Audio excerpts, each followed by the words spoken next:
من الشهداء.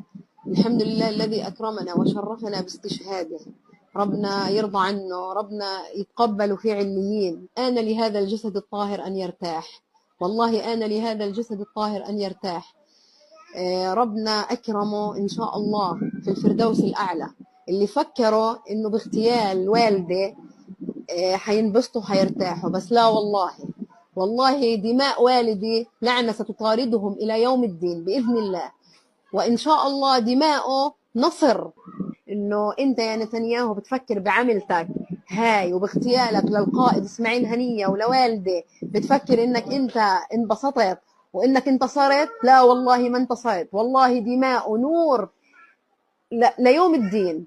ودماء إن شاء الله إسماعيل هنية والدي العظيم المجاهد المبارك بإذن الله لعنة راح تطاردك يا نتنياهو، أنت وكل جيشك وكل أعوانك.